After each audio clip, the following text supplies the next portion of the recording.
بسم الله الرحمن الرحيم. السلام عليكم ورحمة الله وبركاته. إن الحمد لله نحمده ونستعينه ونستغفره ونعوذ بالله من شرور أنفسنا ومن سيئات أعمالنا. من يهده الله فلا مضل له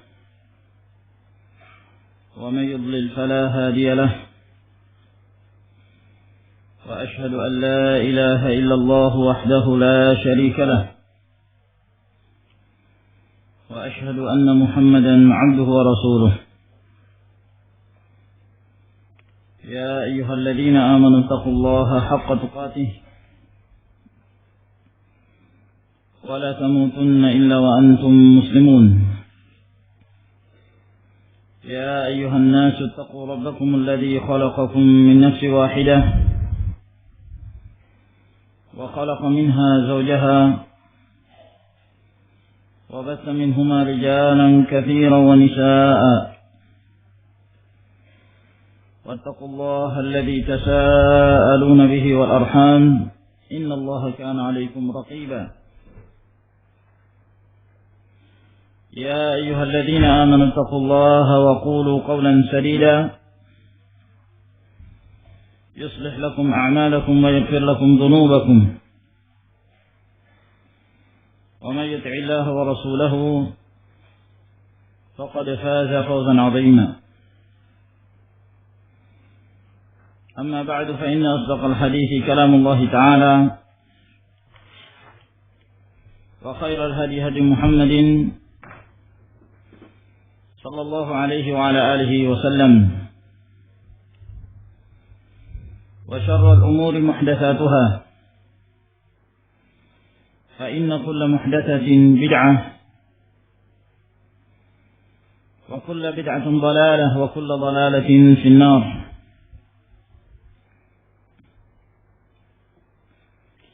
معاشر المسلمين رحمكم الله، walhamdulillah, pada malam hari ini kita kembali berkumpul dalam pengajian rutin kita pada malam Sabtu, membahas sebagian dari hukum-hukum yang telah diajarkan oleh Rasulullah sallallahu alaihi wasallam kepada umatnya. Dan kita mempelajari ahkam lalu kita Bulughul Maram min adillatil ahkam. Dan pada pertemuan yang lalu kita telah menjelaskan hadis Wa'il bin Hujr tentang salat Nabi sallallahu alaihi wasallam, di mana beliau mensyariatkan bersedekap dengan meletakkan tangan kanan di atas tangan kiri dalam salat. Telah saya sebutkan beberapa faedah berkenaan tentang masalah bersedekap, dan terakhir kita menjelaskan tentang masalah hukum bersedekap setelah rukuk. Dan telah kita sebutkan bahwa dalam hal ini terjadi silang pendapat di kalangan para ulama, antara pendapat yang mengatakan disyariatkan dan pendapat yang mengatakan tidak disyariatkan, bahkan menghukumi bahwa itu adalah perbuatan bid'ah. Telah kita sebutkan alasan dari pendapat yang mengatakan bahwa bersedekap setelah rukuk sebaiknya tidak dilakukan, sebab tidak disebutkan di dalam hadis-hadis Rasulullah sallallahu alaihi wasallam yang menjelaskan tentang sifat salat Nabi sallallahu alaihi wasallam. Wa'il bin Hujr al-Hadrami radhiyallahu taala anhu, beliau yang benar-benar memperhatikan salatnya Nabi alaihi salatu wassalam.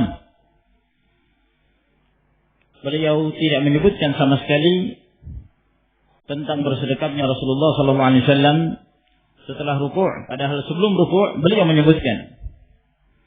Dan beliau menjelaskan letak kedua tangan Rasulullah sallallahu alaihi wa ala alihi wasallam, yang menunjukkan bahwa kalaulah Nabi alaihi salatu wasallam bersedekap setelah ruku', tentu Wa'il bin Hujr akan menyebutkannya. Sebab beliau sangat memperhatikan tentang gerakan kedua tangan Rasulullah alaihi salatu wasallam dalam hal bersedekap, mengangkat kedua tangan. Maka ini merupakan dalil yang sangat kuat sekali yang diriwayatkan oleh Imam Muslim rahimahullah. Adapun pendapat-pendapat yang mengatakan bahwa dianjurkannya bersedekap setelah ruku' berdalil dengan hadis-hadis yang sifatnya umum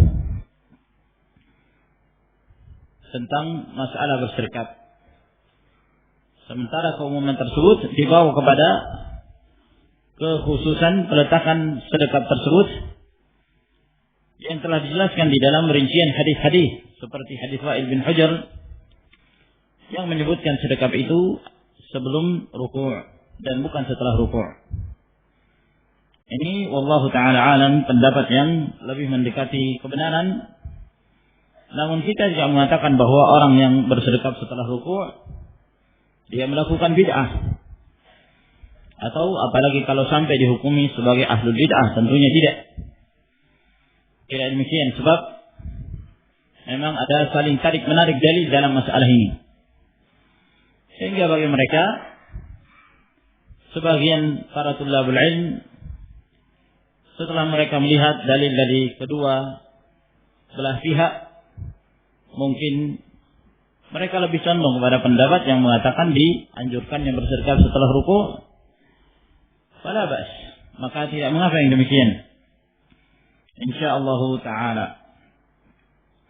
Kita melanjutkan ke hadis yang berikutnya, masih menjelaskan tentang sifat salat Nabi sallallahu alaihi wa ala alihi wasallam. Berkata Al-Hafidh Abu Al-Fadl Ahmad bin Ali bin Hajar Al-Asqalani rahimahullahu ta'ala an Ubadah bin Samit radhiyallahu ta'ala anhu qala, dari Ubadah Ibn Samit radhiyallahu ta'ala anhu, Abu Walid Al-Khazraji, beliau dari kabilah Khazraj Al-Ansari radhiyallahu ta'ala anhu, dan beliau adalah sahabat yang mulia. Di antara wakilnya kaum Ansar yang mendatangi Rasulullah sallallahu alaihi wasallam. Bahkan beliau menghadiri bai'at pada bai'atul Aqabah yang pertama, yang kedua dan yang ketiga. Lalu setelah hijrahnya Nabi sallallahu alaihi wasallam, Ubadah bin Samit radhiyallahu ta'ala anhu tidak pernah tertinggal dalam peperangan. Mulai dari perang Badar sampai peperangan-peperangan yang berikutnya beliau senantiasa menghadirinya bersama Rasul sallallahu alaihi wasallam. Dan beliau setelah meninggalnya Rasulullah alaihi wasallam, beliau masih dipanjangkan umurnya.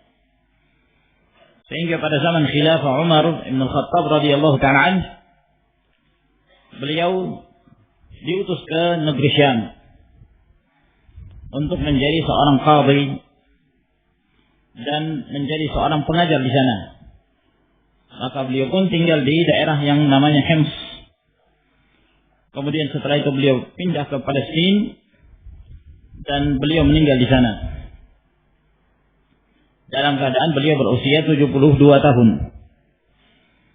Dan terjadi khilaf di kalangan ahli sejarah tempat meninggalnya beliau. Ada yang mengatakan di Baitul Maqdis. Ada pula yang menyebutkan bahwa beliau meninggal di Ramallah di Palestina. Radhiyallahu ta'ala anhu qala Rasulullah sallallahu alaihi wasallam, bersabda Rasulullah sallallahu alaihi wa ala alihi wasallam, la salata liman lam yaqra bi ummil Qur'an. Tidak ada salat bagi orang yang tidak membaca ummul Qur'an, yakni Al-Fatihah. Di antara nama-nama Al-Fatihah adalah ummul Qur'an, sebagaimana dia juga dinamakan sebagai Fatihatul Kitab, dan Al-Fatihah juga dinamakan sebagai Ar-Ruqyah. Al-Fatihah juga disebut dengan As-Sab'ul Mathani, dan masih banyak nama-nama yang lain dari nama-nama suratul Fatihah. Di antaranya adalah Ummul Quran, dan di sini disebutkan oleh Rasul sallallahu alaihi wasallam, tidak ada salat bagi orang yang tidak membaca Ummul Quran. Muttafaqun alaih. Hadis ini diriwayatkan oleh Bukhari dan Muslim. Wa fi riwayatin Ibn Hibban wa Ad-Darqutni. Dalam riwayat yang lain yang dikeluarkan oleh Ibn Hibban dan Ad-Darqutni, bahwa Nabi sallallahu alaihi wasallam bersabda, la tujzi'u salatun, tidaklah sah salat, tidaklah mencukupi salat, la yuqra'u fiha bi Fatihatil Kitab, yang tidak dibaca di dalam salat tersebut Al-Fatihah. Hadis ini juga sanadnya sahih. Wa fi ukhra li Ahmad wa Abi Dawud wa Tirmidzi wa Ibn Hibban. Dan di dalam riwayat yang lain yang diriwayatkan oleh Al-Imam Ahmad, Abu Dawud, At-Tirmidzi dan Ibn Hibban, Rasulullah sallallahu alaihi wasallam mengatakan, la'allakum taqra'una khalfa imamikum. Jangan-jangan kalian membaca di belakang imam kalian. yakni imam membaca, kalian juga sebagai makmum membaca di belakang imam kalian. Apakah yang demikian benar? Qulna, maka kami menjawab, na'am, iya, kami membaca. Qala, maka jawab Rasul sallallahu alaihi wasallam, la taf'alu illa bi Fatihatil Kitab. Jangan kalian melakukan itu. Jangan kalian membaca di belakang imam kecuali Al-Fatihah. Innahu la salata liman lam yaqra' biha. Sebab tidak ada salat bagi orang yang tidak membaca Al-Fatihah. Hadis ini, di sini Al-Hafidz Ibnu Hajar rahimahullahu taala menyebutkan 3 jalan. Jalan yang pertama yang diriwayatkan oleh Bukhari dan Muslim, dan hadis ini sahih. Tidak ada problem dalam riwayat ini. Demikian pula riwayat yang kedua, la tujzi'u salatun la yuqra'u fiha bi Fatihatil Kitab. Tidak sah salat, tidak mencukupi salat yang tidak dibaca di dalam salat tersebut Al-Fatihah. Hadis ini juga sanadnya sahih.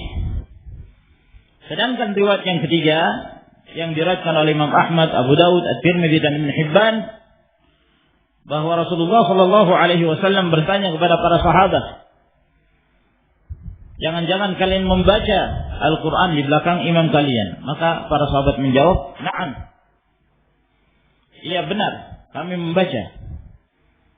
Ya, dalam sebagian riwayat para sahabat menjawab, na'am hazzan ya Rasulullah. Na'am, memang benar, kami membacanya dengan cepat wahai Rasulullah.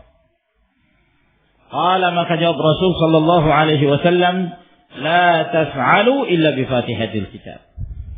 Jangan kalian melakukan hal itu kecuali kalau kalian membaca Al-Fatihah. Sebab tidak ada salat bagi orang yang tidak membaca Al-Fatihah. Riwayat yang ketiga ini sanadnya di dalamnya terdapat seorang perawi yang bernama Muhammad bin Ishaq yang dikenal sebagai pengarang kitab sirah. Adapun perawi-perawi yang lain adalah perawi yang terpercaya dan thiqah. Kecuali Muhammad bin Ishaq ini, dia seorang perawi yang kedudukan hadisnya itu dihasankan. Kedudukan hadisnya dihasankan apabila dia selamat dari tadlis. Dalam artian dia mentasrih bitahdits. Dia menyebutkan bahwa benar-benar dia mendengarkan hadis itu dari gurunya. Kalau dia meriwayatkan hanya dengan mengatakan dari fulan atau berkata fulan, dia tidak mengatakan aku mendengar, atau dia mengatakan telah mengabarkan kepadaku, atau telah mengabarkan kepada kami. Dia tidak mengatakan kalimat-kalimat yang jelas bahwa dia mendengarkan dari gurunya, maka riwayatnya dilemahkan. Namun dalam riwayat ini Muhammad bin Ishaq telah menyebutkan dengan jelas bahwa dia mendengarkan hadis ini dari gurunya, sehingga riwayat ini adalah riwayat yang hasan, yang sanadnya hasan, dan itu pun dikuatkan dengan jalur yang lain yang diriwayatkan dari salah seorang dari sahabat Nabi sallallahu alaihi wasallam yang diriwayatkan oleh Imam Ahmad rahimahullah dengan sanad yang sahih. Sehingga ketiga riwayat ini insyaallah taala bisa dijadikan sebagai hujjah. Dan ketiga-tiganya adalah riwayat yang sahih insyaallah taala. Ini berkenaan tentang kedudukan riwayat ini.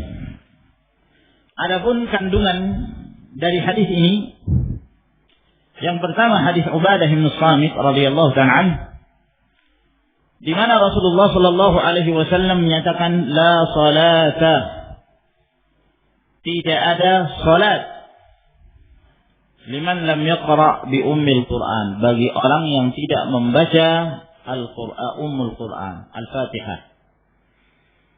Hadis ini disebutkan dengan lafaz la salata. Kalau di dalam ilmu nahwu, la ini kedudukannya sebagai an-nafiyatu lil jins, yang menafikan jenis sesuatu, yang menafikan zat sesuatu. Seperti ucapan kita la ilaha illallah. La ilaha ini adalah merupakan penafian, peniadaan kepada seluruh yang disembah. Lalu kemudian dikecualikan illallah, kecuali Allah Subhanahu wa taala yang berhak untuk disembah, tidak pada yang lainnya. Nah, secara hukum asal kalau la ini masuk ke dalam sebuah kata, maka dia berstatus menafikan, meniadakan secara mutlak. Kalau misalnya kita mengatakan la rajula fi hadzal fasli, tidak ada rajul di dalam kelas ini, sama sekali tidak ada satupun. Ya. Tidak ada satupun laki-laki di kelas tersebut. Atau misalnya kita mengatakan lam ra'ata fi hadzal masjid, tidak ada perempuan di masjid ini, sama sekali tidak ada. Jadi betul-betul ditiadakan. Ya. Jadi apabila la ini masuk ke dalam sebuah kata, dia biasanya berstatus untuk meniadakan zat dari sesuatu, jenis dari sesuatu. Nah, demikian pula di dalam hadis Nabi sallallahu alaihi wasallam. Ketika Rasulullah SAW mengatakan la salata liman lam yaqra bi ummil Quran, tidak ada salat bagi orang yang tidak membaca Al-Fatihah. Apa maksud la salata di sini? Apakah yang dimaksud tidak ada salat, yakni tidak ada salat yang diterima? Ya. Atau seperti yang dikatakan oleh sebagian mereka bahwa yang dimaksud tidak ada salat, yakni tidak ada salat yang sempurna. Artinya sah salatnya tapi kurang. Ya, terjadi khilaf dalam masalah ini. Dan tentunya di dalam bahasa Arab Sebagaimana yang kita sebutkan tadi bahwa la ini hukumnya adalah menafikan, meniadakan zat dari sesuatu, jenis dari sesuatu. Nah, selama hadis tersebut tidak perlu ditakwil, tidak perlu diarahkan kepada makna yang lain dan memungkinkan untuk difahami bahwa yang dimaksud dengan peniadaan tersebut adalah peniadaan zat dari sesuatu itu, peniadaan dalam hal tidak diterimanya sesuatu itu, maka harus dibawa kepada pemahaman tersebut. Tidak boleh dibawa kepada pemahaman tidak sempurna. Sebab itu asal hukum dari la an-nafiyatu lil jins. Nah, la an-nafiyah lil jins, yang menafikan jenis, menafikan zat. Sehingga kalau disebutkan la yang berfaedah atau yang menunjukkan penafian terhadap jenis atau zat, maka secara zahir bahwa itu penafian terhadap sesuatu itu secara menyeluruh. Nah, selama masih bisa dibawa ke permasalahan tersebut. Nah, beda kalau misalnya tidak memungkinkan lagi. Seperti misalnya hadis yang diriwayatkan dari Nabi sallallahu alaihi wasallam, beliau mengatakan la imana liman la amanata lahu. Tidak ada iman bagi orang yang tidak punya amanah. Maksudnya apa? Tidak ada iman sama sekali yang menyebabkan dia kafir, keluar dari Islam. Tentu bukan itu yang dimaksud. Nah, ya, sebab seorang tidak punya amanah, dia menunjukkan bahwa pada dirinya ada sifat kemunafikan. Nah, sehingga kata para ulama yang dimaksud di sini la imana tidak ada kesempurnaan iman. Ya, dan dia adalah seorang muslim. Nah, atau mungkin yang dimaksud adalah la imana liman la amanata lah, tidak ada iman bagi orang yang tidak punya amanah, yakni imannya hilang, yang tinggal adalah Islamnya. Yang tinggal adalah Islam, sebab kedudukan iman itu lebih tinggi daripada al-Islam. Demikian pula hadis yang lain misalnya, walaupun terjadi perselisihan tentang kedudukan dari riwayat tersebut, adalah hadis yang diriwayatkan dari Nabi sallallahu alaihi wasallam bahwa beliau mengatakan la i'tikafa illa fil masajidis tsalatsa. Tidak ada i'tikaf kecuali di 3 masjid. Al-Masjidul Haram, Al-Masjidul Aqsa, dan Masjid Nabi sallallahu alaihi wasallam. Hanya 3 masjid ini saja. Nah, sebagian para ulama memahami bahwa yang dimaksud la i'tikaf adalah tidak ada i'tikaf yang sempurna. La i'tikaf kamil, tidak ada i'tikaf yang sempurna kecuali di 3 masjid tersebut. Tentu ini apabila kita mengatakan bahwa hadis ini bisa dijadikan sebagai hujjah. Sebab memang terjadi khilaf di kalangan para ulama dalam menghukumi hadis tersebut. Apakah hadis itu dari ucapan Nabi sallallahu alaihi wasallam atau dari ucapan Hudzaifah Ibnul Yaman radhiyallahu taala anhu. Walhasil ini kalau memang sudah tidak bisa dibawa, tapi selama memungkinkan untuk dibawa kepada maknanya secara zahir, maka itu yang harus. Nah, la salata liman lam yaqra bi ummil Quran. Artinya tidak ada salat yang diterima. Artinya salat tersebut tertolak. Kenapa? Sebabkan karena dia tidak membaca ummul Quran. Nah, dan ini adalah pendapat dari jumhur dari kalangan para ulama yang menetapkan bahwa penafian dari hadis ini adalah nafyuz zat, menafikan zat tersebut, menafikan salat tersebut, bahwa salat itu sama sekali tidak diterima disebabkan karena dia tidak membaca Al-Qur'anul Karim, membaca ummul Quran. Oleh karena itu ditegaskan lagi pada riwayat setelahnya. Ya, dalam riwayat setelahnya disebutkan la tujzi'u salatun. Tidaklah mencukupi salat, yakni tidaklah sah salat apabila tidak dibaca di dalam salat tersebut Fatihatul Kitab. Maka ini menguatkan riwayat sebelumnya bahwa yang dimaksud la salata adalah tidak ada salat yang diterima. Kalau seorang itu terus salat misalnya, lalu dia tidak membaca Al-Fatihah, padahal dia mampu membacanya, dia mampu untuk membacanya, tapi dia tidak baca. Dia melakukan gerakan sholat seperti yang lain. Dia sholat 2 rakaat, maka sholatnya dia 2 rakaat seperti dia tidak sholat sama sekali. Wujuduha ka'adamiha. Adanya sholat tersebut seperti dia tidak melakukannya. Seperti keadaannya orang yang diperintahkan oleh Nabi Sallallahu Alaihi Wasallam kepada orang yang buruk sholatnya untuk terus mengulangi sholatnya, disebabkan karena dia meninggalkan rukun. Oleh karena itu hadis Nabi Sallallahu Alaihi Wasallam ini menjelaskan kepada kita bahwa Al-Fatihah termasuk di antara arkanus salat, rukun salat yang tidak sah dari salat seorang muslim apabila dia tidak membaca Al-Fatihah di dalam salatnya. Akan tetapi gimana kalau misalnya dia tidak mampu? Ya, mungkin dia baru masuk Islam, mu'allaf. Nah, sehingga butuh untuk belajar membaca surah Al-Fatihah dulu. Belum menghafal ini, baru belajar dulu, baru cara membacanya dulu. Namanya orang ajam, ya, bukan orang Arab. Kalau orang Arab pun masuk Islam mungkin lebih mudah, ya. Nah, tapi kalau orang ajam, ya, orang selain Arab masuk Islam, ya mungkin harus dilatih terlebih dahulu cara membaca Al-Fatihah. Lah sebagian kaum muslimin saja yang sudah sekian tahun muslimin, dari kecilnya muslim, baca Al-Fatihahnya saja kadang-kadang masih ngawur-ngawuran, iya kan? Nah, alhamdu jadi al-kamdu, al-alami jadi al-ngalami, dan masih banyak lagi. Tergantung daerah biasanya punya trik-trik tersendiri dalam membaca surah. Ya. Nah, kalau dia ke arah Sunda sana, ya biasanya za itu jadi ja semua. Ijajul jilatil ardu jiljalaha. Semuanya dijakan.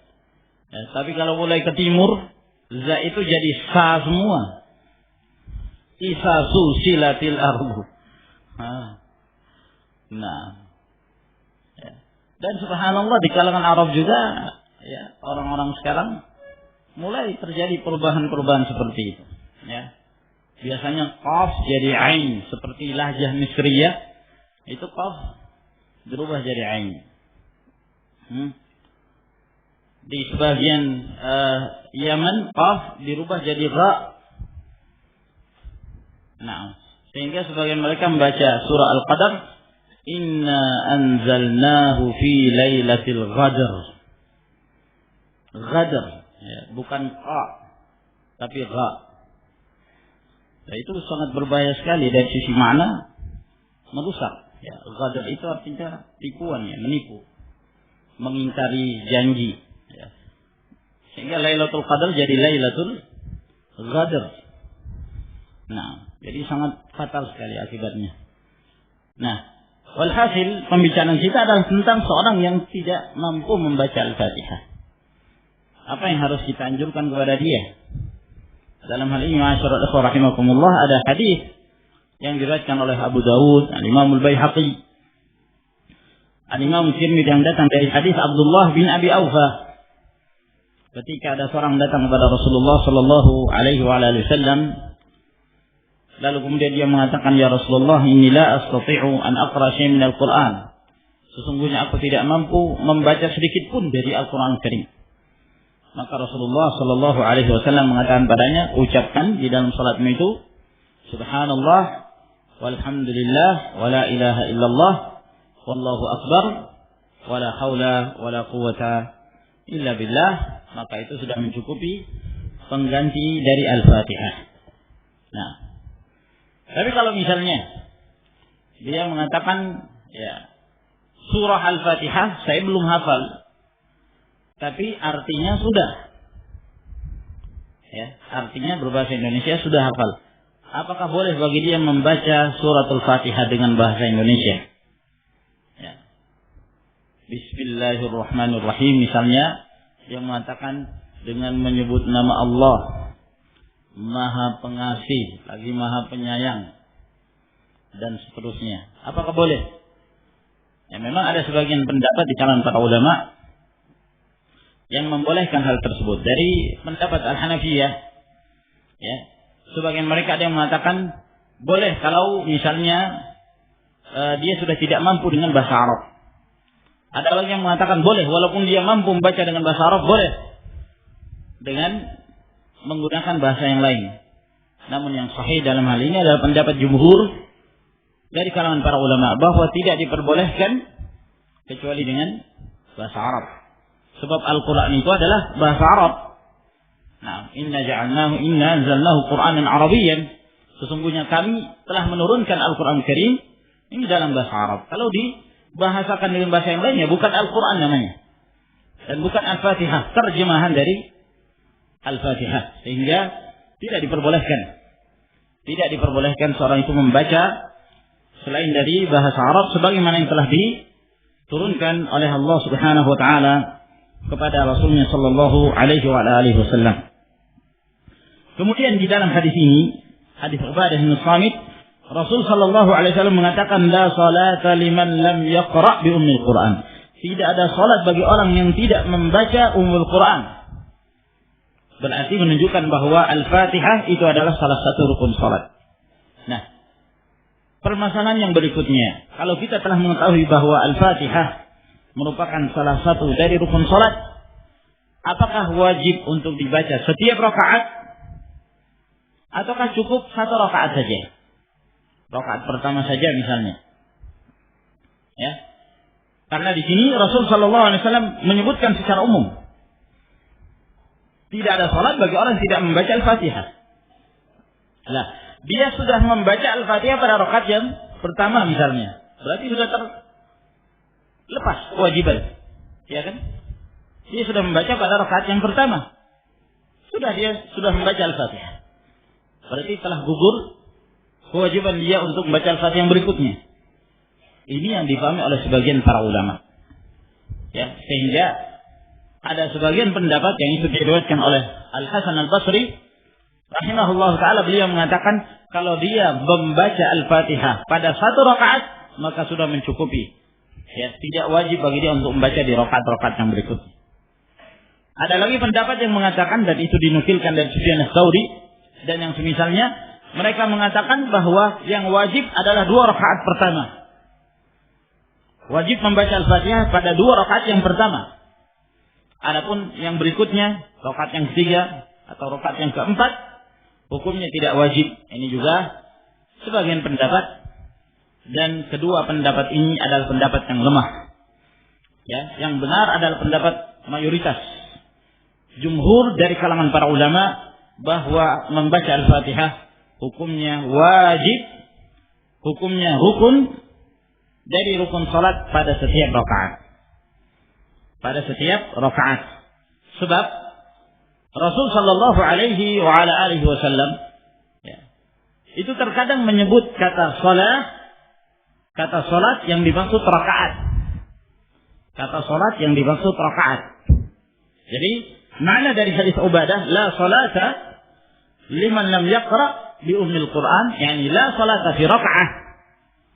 Ya, atau la raka'ata sahihah, tidak ada rakaat yang sah bagi orang yang tidak membaca Ummul Quran. Ya, yang menunjukkan hal ini adalah hadis Abi Hurairah tatkala Rasulullah sallallahu alaihi wa ala alihi wasallam mengajari orang yang jelek salatnya. Ya, memang sering kita sebutkan ini hadis orang yang jelek salatnya ini karena memang banyak sekali syahid-syahid yang bisa kita ambil dari hadis tersebut berkenaan tentang masalah salat. Ya.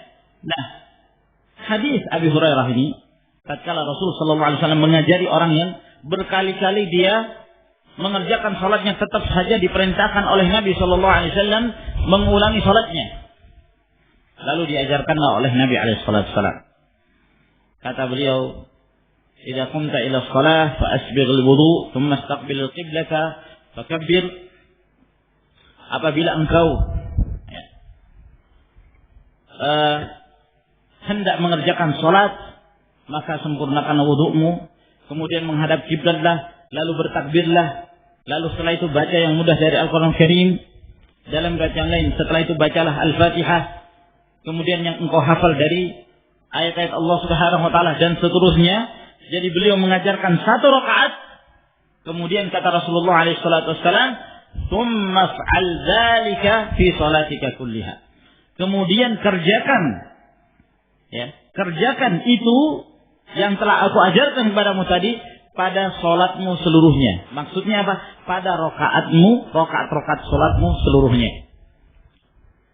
Tsumma fa'al dzalika fi salatika kulliha. Jadi yang Rasulullah sallallahu alaihi wasallam ajarkan adalah 1 rakaat. 1 rakaat. Lalu kemudian beliau mengatakan kepadanya, kemudian engkau mengerjakan pada salatmu seluruhnya seperti yang telah aku ajarkan pada rakaat yang pertama itu tadi. Ya. Jadi yang dimaksud fi salatika kulliha ay fi raka'atik. Pada rakaat salat kamu kerjakan seperti yang telah aku ajarkan pada rakaat tersebut. Termasuk yang diajarkan oleh Nabi sallallahu alaihi wasallam adalah membaca Al-Fatihah. Lalu kemudian beliau mengatakan, kemudian engkau melakukan pada salatmu seluruhnya, pada rakaat salatmu, menunjukkan bahwa Rasulullah sallallahu alaihi wasallam memerintahkan untuk membaca Al-Fatihah pada setiap rakaat dari salat-salat yang kita kerjakan. Dan ini insyaallah taala adalah dalil yang sangat jelas sekali menunjukkan bahwa membaca surat Al-Fatihah wajibnya adalah dikerjakan pada setiap rakaat. Kemudian masalah yang berikutnya adalah yang disebutkan pada riwayat yang ketiga. Ketika Rasul sallallahu alaihi wasallam mengatakan, "La'allakum taqra'una khalfa imamikum." Jangan-jangan kalian membaca di belakang imam kalian. Lalu kemudian para sahabat menjawab, "Iya." Dalam riwayat yang lain kita sebutkan, "Na'am hazzan ya Rasulullah." Iya, kami membacanya dengan cepat wahai Rasulullah. Qala, maka Rasulullah sallallahu alaihi wasallam mengatakan, "La taf'alu illa bi Fatihatil Kitabi, innahu la salata liman lam yaqra' biha." Jangan kalian melakukan itu kecuali Al-Fatihah. Beliau mengatakan ini kepada para makmum, jangan kalian melakukan bacaan di belakang imam kecuali Al-Fatihah, sebab tidak ada salat bagi orang yang tidak membaca Al-Fatihah. Hadis ini termasuk di antara salah satu hujjah yang dijadikan dalil oleh sebagian para ulama yang mengatakan bahwa Pak makmum diwajibkan bagi mereka untuk membaca Al-Fatihah. Ya. Diwajibkan bagi mereka. Dan tidak ada perbedaan dalam hal ini. Apakah di dalam salat-salat jahriyah, salat-salat yang dikeraskan, maupun pada salat-salat sirriyah seperti salatul zuhur dan salatul asr. Tidak ada perbedaan. Berdasarkan keumuman hadis Nabi sallallahu alaihi wasallam, la salata liman lam yaqra bi ummil Quran. Tidak ada salat bagi orang yang tidak membaca Al-Fatihah. Ini keumuman. Rasulullah sallallahu alaihi wasallam tidak mengecualikan keadaan orang yang mengerjakan salat. Rasulullah tidak mengatakan kecuali kalau kamu jadi makmum dalam salat-salat jahriyah misalnya. Tidak dikecualikan sama sekali, menunjukkan bahwa hadis ini bersifat umum. Apakah orang itu salat sendirian, ataukah seorang itu salat berjamaah, ataukah dia sebagai imam, ataukah dia sebagai makmum, maka wajib hukumnya bagi mereka untuk membaca Al-Fatihah berdasarkan keumuman hadis Ubadah bin Samit. Dikuatkan lagi dengan hadis yang telah kita sebutkan, hadis Ubadah yang diriwayatkan oleh Imam Ahmad, Abu Daud, At-Tirmidzi, bahwa Rasulullah sallallahu alaihi wasallam tidak menjatuhkan hukum membaca Al-Fatihah kepada makmum. Ya. Sampai beliau mengatakan, "La taf'alu illa bi Fatihatil Kitab. Innahu la salata liman lam yaqra' biha." Jangan kalian melakukan bacaan di belakang imam kecuali Al-Fatihah. Beliau tidak menjatuhkan hukum membaca Al-Fatihah walaupun mereka berstatus sebagai makmum. Oleh karena itu, ini adalah pendapat yang paling kuat insyaallah taala, dan diriwayatkan dari Abdullah bin Aun Al-Auza'i, Abu Thawr, dan Ini adalah mazhab dari murid-murid al-Imam Syafi'i dan dikuatkan oleh al-Imam Al-Bukhari rahimahullah ta'ala di dalam sahihnya, yang menunjukkan bahwa yang rajih dalam hal ini adalah kewajiban membaca Al-Fatihah, apakah dia sebagai imam ataukah dia sebagai makmum. Ada sebagian pendapat yang mengatakan bahwa tidak wajib bagi makmum selama dia dalam salat berjamaah. Status dia sebagai makmum tidak wajib hukumnya membaca suratul Fatihah. Apakah pada salat-salat jahriyah yang dikeraskan seperti salat maghrib, isya dan subuh, atau pada salat-salat sirriyah seperti pada salat zuhur dan asar. Mereka berpendapat bahwa tetap tidak wajib hukumnya membaca Al-Fatihah. Kenapa? Mereka berdalil dengan hadis Nabi sallallahu alaihi wasallam, "Man kana lahu qira'ah fa qira'atul imam lahu qira'ah." Barang siapa yang punya bacaan, maka bacaan imam adalah bacaan bagi dia. Namun hadis ini dhaif. Ya, hadis ini adalah hadis yang dhaif, diriwayatkan dari jalan-jalan yang mursal, terputus sanadnya, dan ada yang bersambung namun di dalam sanadnya ada seorang perawi yang bernama Jabir bin Yazid Al-Ju'fi, dan dia adalah seorang pendusta, tertuduh sebagai seorang pendusta. Di samping itu dia adalah seorang yang berkeyakinan Rafidhah, sehingga hadis tersebut adalah hadis yang tidak bisa dijadikan sebagai hujjah. Dan yang rajih dalam hal ini adalah pendapat yang mengatakan bahwa makmum pun diperintahkan untuk membaca Al-Fatihah sebagaimana imam. Nah, lalu kemudian pada saat kita telah mengetahui bahwa makmum diperintahkan untuk membaca Al-Fatihah, kapan mereka membacanya? Ya. Kapan mereka membaca? Ada sebagian pendapat yang mengatakan ya ditunggu tempat-tempat diamnya imam. Ya, mereka yang berpendapat seperti ini karena mereka berdalil dengan keumuman firman Allah Subhanahu wa taala, "Idza quri'al Qur'anu fastami'u lahu wa ansitu." Apabila dibacakan Al-Qur'an kepada kalian, maka simaklah dan diamlah. Ya, sehingga kalau imam membaca Al-Qur'an, maka makmum diperintahkan untuk diam. Makmum diperintahkan untuk diam. Lalu kapan baca Al-Fatihahnya? Lah imamnya baca terus. Nah, sebagian mereka mengatakan dianjurkan bagi imam untuk diam beberapa saat. Misalnya setelah Al-Fatihah, setelah imam mengatakan waladdallin, setelah amin, diam dulu, jangan langsung membaca surah. Nah, itu diamnya imam itu adalah untuk memberi kesempatan kepada makmum untuk membaca Al-Fatihah. Namun ini tidak ada dalilnya. Ya. Bahkan para ulama menghukumi diamnya itu adalah diam yang bid'ah, karena tidak pernah diajarkan oleh Rasul sallallahu alaihi wasallam. Nah, ada lagi yang mengatakan ya dimanfaatkan tempat-tempat diamnya, ya ketika imam diam baca, imam diam baca.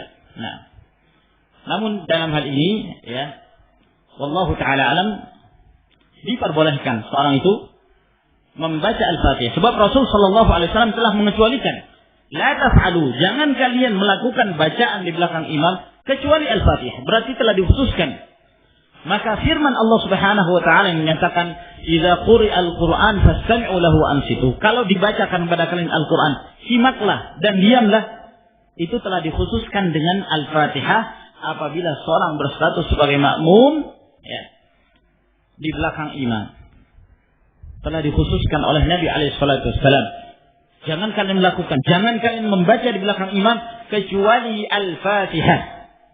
Kecuali Al-Fatihah, menunjukkan telah diizinkan bagi makmum untuk membaca Al-Fatihah. Sehingga walaupun imam dalam keadaan membaca misalnya, ya, kalau misalnya imam membaca, dia selesai mengucapkan waladhdallin, amin, silakan imam melanjutkan bacaannya.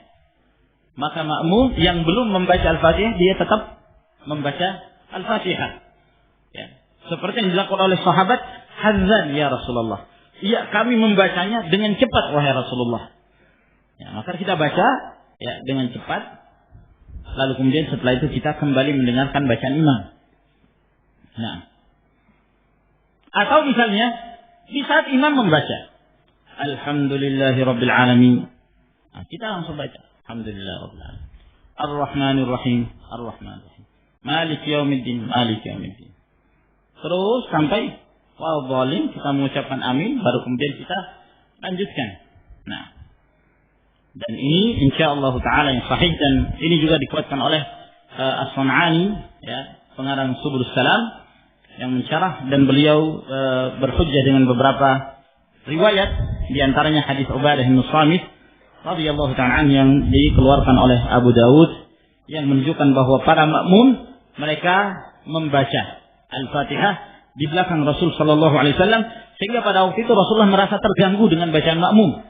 Lalu beliau mempertanyakan, ya, mali yunazi'unil Quran, kenapa aku diganggu dalam bacaan Quranku? Lalu kata beliau, fala taqra'u bi syai'in idza jahartu illa bi ummil Quran.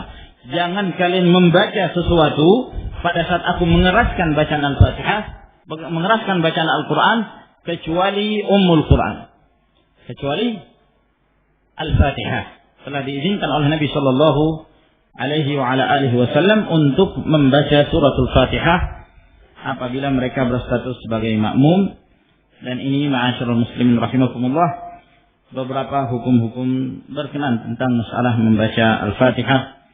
Semoga Allah Subhanahu wa taala memberikan faedah dari apa yang telah kita bahas, dan semoga Allah memberikan pemahaman yang jelas kepada kita sekalian. Wallahu taala a'lam bis-shawab, wa akhiru da'wana alhamdulillahirabbil alamin. Ada pertanyaan? Ana mau tanya, seorang adzan di waktu hujan dan dia mengucapkan sallu fi buyutikum, apakah mengucapkannya satu kali atau dua kali? Mana yang sunnah dan yang sabit dari Nabi? Nah,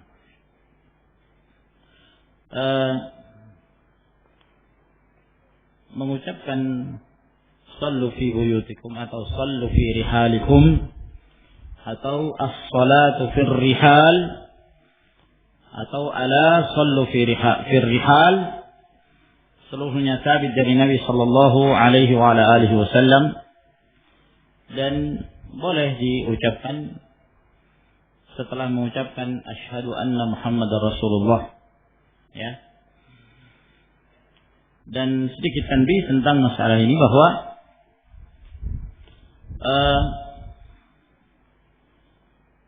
dalam hal ini apabila kita mengucapkan kalimat tambahan ini lalu kita masukkan dalam kalimatul adzan, memang terjadi khilaf di kalangan para ulama tentang penempatannya.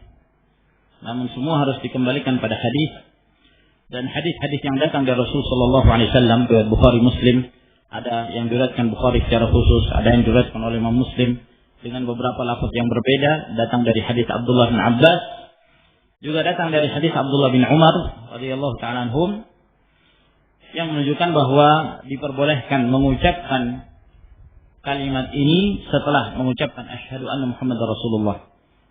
Ya, sebelum kita mengucapkan hayya 'alas shalah, maka kita mengucapkan ini. Sallu fi rihalikum. Sallu fi rihalikum. Nah, baru setelah itu kita melanjutkan hayya 'alas shalah. Hayya 'alas shalah. Hayya 'alal falah, hayya 'alal falah. Dan juga diperbolehkan bagi kita untuk diucapkannya setelah al-hayya-'alatain. Setelah mengucapkan hayya 'alas shalah, hayya 'alas shalah dan hayya 'alal falah, baru kita mengucapkan sallu fi rihalikum. Nah, atau setelah selesai azan. Ya. Setelah azan selesai. Seperti yang datang dari riwayat Bukhari Muslim, hadis Abdullah bin Umar. Nah, setelah azan baru kemudian imamnya mengatakan, muadzinnya mengatakan sallu fir rihal, yang menunjukkan bahwa tempat-tempat ini diperbolehkan untuk mengucapkan kalimat ini ketika turun hujan, ya, atau ketika ada angin kencang, ya, seperti apa itu, puting beliung katanya, ya, atau yang semisalnya. Naam, atau di saat udara sangat-sangat dingin sekali, Ya, saya kira mungkin di negara kita ini tidak ada ya udara yang sangat dingin sekali. Nah, ya, jadi tempat-tempat ini yang dianjurkan. Lalu berapa kali diucapkan? Nah, sekarang yang menjadi permasalahan, apakah kalimat ini termasuk di antara kalimatul adzan atau tidak? Nah, kalau dia termasuk ke dalam kalimat adzan atau sekedar dia jumlah i'tiradiyah, artinya kalimat yang disusupkan di antara kalimat-kalimat adzan, yang jadi permasalahan. Nah, kalau dia termasuk dalam kalimat adzan berarti masuk ke dalam keumuman lafaz al-adzan yang disebutkan oleh Nabi sallallahu alaihi wasallam. Kata Anas bin Malik, "Umira Bilal ay yashfa' al-adzan wa yutir al-iqamah." Nabi sallallahu alaihi wasallam diperintahkan untuk menggenapkan bilangan adzan, yakni 2 dan mengganjilkan bilangan iqamat. Ya. Sehingga kalau kalimat ini termasuk dari lafaz al-adzan berarti 2 kali, ya, sama seperti kalimat-kalimat yang lainnya. Asyhadu an la ilaha illallah 2 kali, asyhadu anna Muhammadar Rasulullah 2 kali. Maka demikian pula ini. Ya. Kecuali kalau dikatakan bahwa ini tidak termasuk dalam kalimatul adzan, wallahu taala alam, yang zahir ini termasuk dalam kalimat al-adzan, sehingga termasuk di antara keumuman hadis Nabi sallallahu alaihi wa ala alihi wasallam, umira Bilalun ay yashfa'al adhana wa yutira al-iqamah. Ya, Bilal diperintahkan oleh Nabi sallallahu alaihi wasallam untuk menggenapkan bilangan adzan dan mengganjilkan iqamah. Wallahu taala.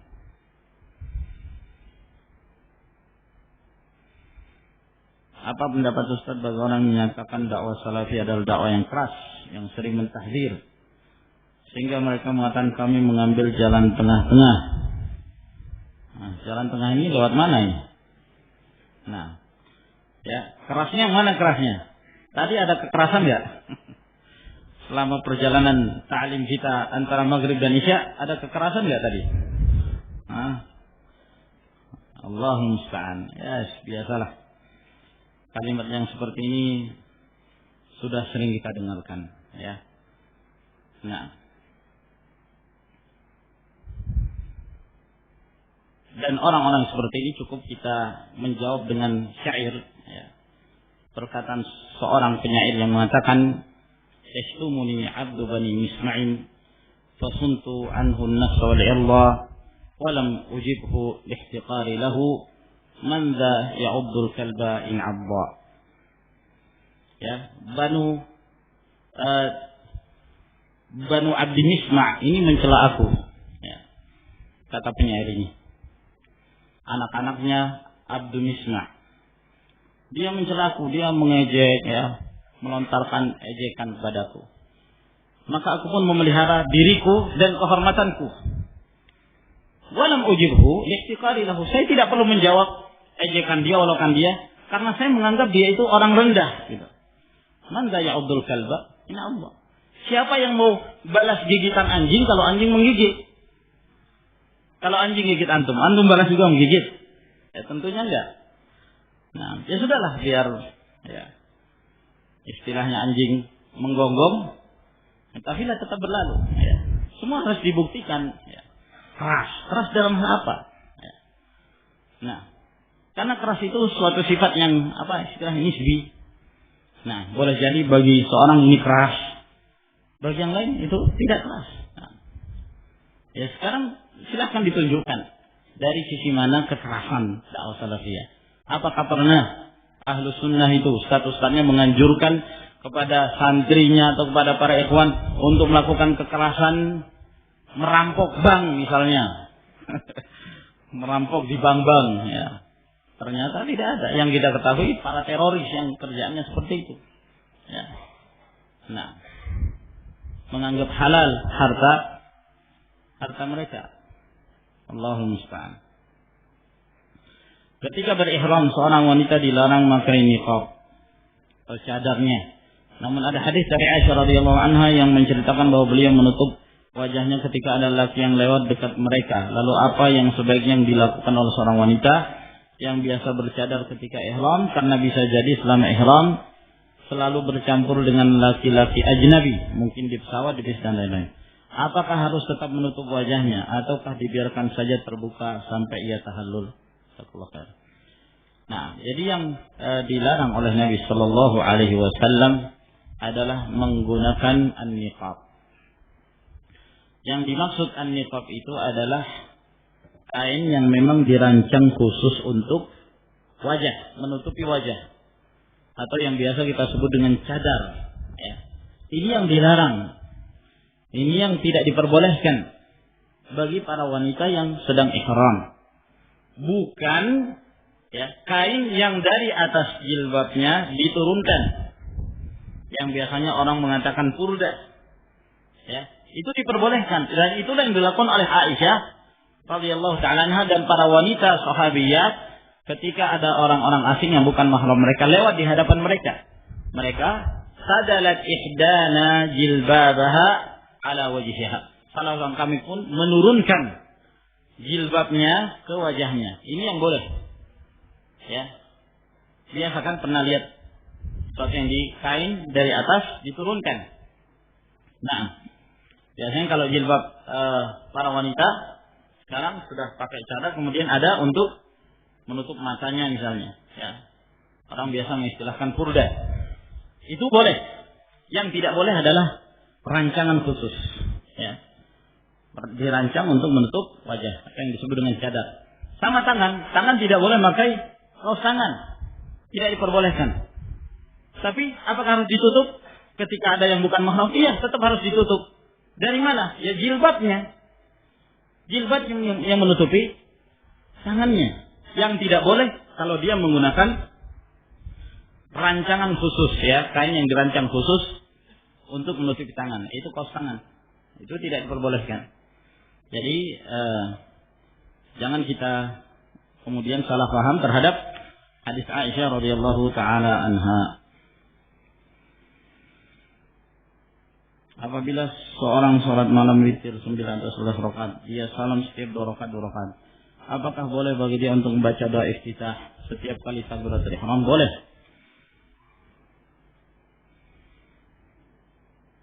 Apakah diperbolehkan kita berniat 2 sholat dalam satu sholat yang tata cara pekerjaannya sama rakaatnya? Seperti sholat sunnah fajar dan sholat sunnah tahiyatul masjid. Boleh.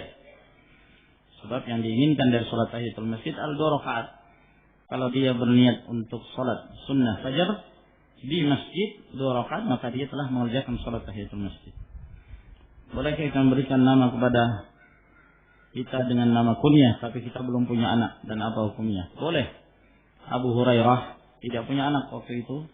Rasul sallallahu alaihi wasallam memberi kunyah kepada beliau dengan kunyah Abu Hurairah.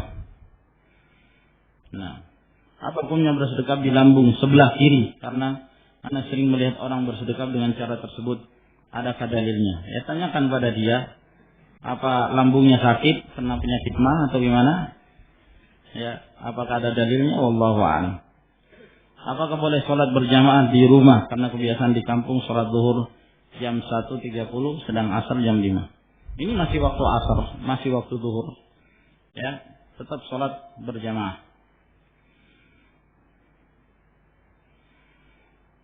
Apakah termasuk dari berinfak jalan Allah Subhanahu wa taala bila kita beri masukan uang ke dalam kotak infak yang biasanya dijalankan di masjid lain ketika waktu salat Jumat? Insyaallah termasuk sedekah. Nah, cuman apabila dijalankan pada waktu kegiatan Jumat sedang berjalan seperti di saat sedang khutbah, ya sebaiknya jangan dilakukan dan ditunda setelah selesai sholat Jumat misalnya, kalau ingin bersedekah. Nah, sumbangkan. Apakah diperbolehkan melaksanakan nasikah aqiqah pada waktu yang senggang jauh hari setelah hari ke-7 kelahiran anak? Apakah benar Syekh Fauzan membolehkan hal tersebut? Ini permasalahan khilaf di kalangan para ulama. Ya, pernah terjadi khilaf di kalangan para ulama. Ada yang mengatakan kalau tidak mampu, ya, di hari ke-7 maka hari ke-14 tidak mampu, maka hari ke-21 dan begitu seterusnya kelipatan 7. Ada yang membatasi hanya sampai 3 kali kelipatan saja, ya. Dan ada pula yang mengatakan bahwa boleh walaupun di saat dewasa dia mengakikahi dirinya sendiri, khilaf di kalangan para ulama, dan yang zahir wallahu taala alam an-nasikah atau al-aqiqah hanya pada hari ke-7 berdasarkan zahir dari hadis Nabi sallallahu alaihi wasallam. Sampai di sini insyaallah. Wa akhiru da'wana alhamdulillahirabbil alamin. Assalamualaikum warahmatullahi wabarakatuh.